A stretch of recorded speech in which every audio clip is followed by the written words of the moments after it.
አቢሲኒያ ነገስታት ትንሹ ቅርብ ጊዜ ሞደርን አቢሲኒያ ነገስታት ከአፄ ቴዎድሮስ ጀምሮ ወደ ኋላ ብትቆጥሩ ጥቂት ዓመት የገዛ የሚባለው አፄ ቴዎድሮስ ነው። ይሄ ግለሰብ 13 ዓመት ነው የገዛው። 13 ዓመት ሲገዛ በቴሌቪዥን በሬዲዮ ምናምን እንደሚነገረው ወይንም በትምህርት ስርዓታችን ውስጥ እንደተቀመጠው ኢትዮጵያን አስተዳድሮ አይደለም። 3 ቦታ ነው የዚህ ግለሰብ ታሪክ። ቋራ፣ ጎንደር፣ መቅደላ፣ ከዛ በኋላ ደብረ ታቦር። ከዚህ ዘለ ታሪክ የለው። በመጀመሪያ ደረጃ አፄ ቴዎድሮስ ይሄ ግለሰብ ተብሎ የሚወራ አይነት ሰው አይደለም። እኛ ኢትዮጵያውያን አንድ አባዜ አለብን። ጀግኖችን አናወድስም። ጀግኖችን ስለማናወድስ ነው ጀግና መሆን ያቃተን። ለጀግና እውቅና ያልሰጠ ህዝብ መቼም ቢሆን ጀግና ሊሆን አይችልም። አፄ ቴዎድሮስ ማለት ለዛሬዋ ለታላቋ ኢትዮጵያን ኢምፓየር መሰረት የጣለ ለዛሬዋ ዘመናዊቷ ኢትዮጵያ መሰረት የጣለ ታላቅ ንጉስ ነው። ያስተዳደራቸውን ኤሪያዎችን በጣም ሊሚት ለማድረግ ሞከርክ። ይሄ በጣም የተሳሳተ መረጃ ነው አሁን የሰጣቸው። አፄ ቴዎድሮስ ሸዋንም አስተዳድሯል። ሸዋን ከነገሰ ከአንድ ዓመት በኋላ 1856 the battle of በረከት የአፄ ሚኒሊክን አባት ኃይለ መለኮትን አሸንፎ ሸዋ አፄ ቴዎድሮስ ወደዛ እስከሚዘምት ድረስ አውቶኖመስ ነበረች፣ ራስ ገዝ ነበረች። ሸዋ ወደ ታላቋ ኢትዮጵያን ኢምፓየር ሰሚት ያደረገችው በአፄ ቴዎድሮስ ዘመን። ከዛ በኋላ ሚኒሊክን እንደ ምርኮኛ ወስዶ ቤተ መንግስት ያሳደገው አፄ ቴዎድሮስ ነው። ታሪክን ወደ ኋላ በደንብ መርምረ ለመናገር ሞክር፣ ለመተንተን ሞክር። የሆነ ወንበር ማይክ የመናገር እድል አገኘ ማለት ታውቃለህ ማለት አይደለም። በዛ ላይ ደግሞ እነዚህን ታላላቅ ነገስታቶች ስታነሳ አክብረ ለማንሳት ሞክር። ይነስም ይብዛም ለዛሬዋ ዘመናዊ ኢትዮጵያ መሰረት የጣሉ ታላላቅ ነገስታት ናቸው።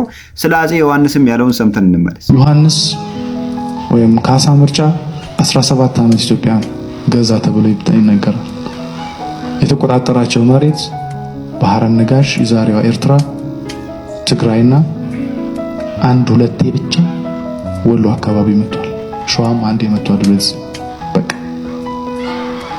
እነዚህ ናቸው ኢትዮጵያ መስራቾችና ትልቅ ነገስታት። እኔ በግል ስለ አፄ ዮሐንስ ብትጠይቁኝ ወደ ንግስና ከመምጣቱ በፊት በተለይ ደግሞ አፄ ቴዎድሮስ ላይ ባደረገው ነገር ከንግስናው በፊት የነበረው የውስጥ ፖሊሲ ብዙም አይመቸኝም። መንበረ ስልጣኑን ከያዘ በኋላ ያስተዳደረው ቦታ ባህረ ነጋሽ፣ ትግራይና አንዴ ወሎ አንዴ ሸዋ ብቻ አይደለም የመጣው፣ ጎጃምንም አስተዳድሯል።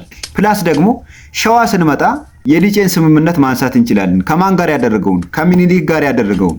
ሚኒሊክ ዮሐንስ እስከሚመጣ ድረስ የነገስታት ንጉስ ነኝ ብሎ ነበር የሚያስበው።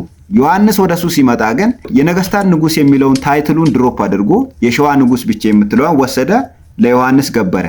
አንድ ኢምፓየር በዛ ሰዓት ገበረ ማለት አትነካውም። በቃ ግብር እስከተቀበልከው ድረስ ይቀጥላል። ስለዚህ አሁን አንተ የጠራሃቸው ቦታዎች ብቻ ሳይሆን ሸዋም ጎጃምም ለአፄ ዮሐንስ ገብረዋል። ይሄ ማለት ዛሬ ላለችው ኢትዮጵያ የራሱን አሻራ ጥሎ ያለፈ ታላቅ ንጉስ ነበር። ከዚህ በተጨማሪ ዮሐንስ ኢንተርናሊ ብዙ ቴሪቶሪ ማስፋፋት፣ ድንበር ማስፋፋት፣ ግዛት ማስፋፋት ይችል ነበር።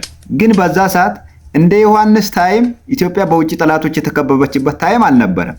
በምዕራብ በኩል ማዲስት ሱዳን፣ በሰሜን በኩል ጣሊያንና ኢጅፕት ጠላቶቻችን ነበሩ።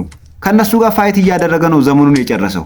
ከጣሊያን ጋር ዶጋሊ ላይ ተዋግቷል በራስ አሉላ አማካኝነት። ከኢጅፕት ጋር ጉንዲትና ጉራን ማስታወስ እንችላለን። ኢቭን አንገቱ ተቀልቶ እኮ የሞተው ለትግራይ እየተዋጋ አይደለም፣ መጥቶ ጎንደር መተማ ላይ እየተዋጋ ነው። ስለዚህ ለሀገር አንገት በመስጠት ሀገር በመመስረት ሂደት ላይ እንዲያውም ከብዙዎች ይልቅ ራሱን መስዋዕት ስላደረገ እኔ ዮሐንስን በጣም የማደንቀው ንጉስ ነው። ለኢትዮጵያ ብዙ መስዋዕትነት የከፈለ ታላቅ ንጉስ ነው። እኛ ኢትዮጵያውያን ችግራችን መሪዎች ከኛ ሃይማኖት፣ ከኛ ዘር፣ ከኛ ጎሳ ካልሆኑ ለኛ ጀግኖች አይደሉም። ሰው ይነስም ይብዛም እነዚህ ነገስታቶች ዛሬ ላለችው ኢትዮጵያ የራሳቸውን አሻራ አሳርፈዋል፣ ደማቸውን አፍስሰዋል፣ አጥንታቸውን ከስክሰዋል። ስለዚህ ለኛ እውቅና የሚሰጠን እኛም የምንከበረው እነሱን ባከበርንና እውቅና በሰጠነው ልክ ነው። ጀግኖችን ማኮሰስ ሳይሆን ማወደስና ማጉላት እንልመድ። በእርግጠኝነት አፄ ቴዎድሮስ፣ አፄ ዮሐንስ የአሜሪካ ፕሬዝዳንቶች ቢሆኑ በሆሊውድ የሚሰራላቸውን ፊልም ሳስበው በጣም ነው የሚነዝረኝ። እኛ ኢትዮጵያውያን ለምንድን ነው ጀግኖችን የምናኮስሰው? ጀግኖቻችንን እኛ ካላወደስን ማን ሊያወድስልን?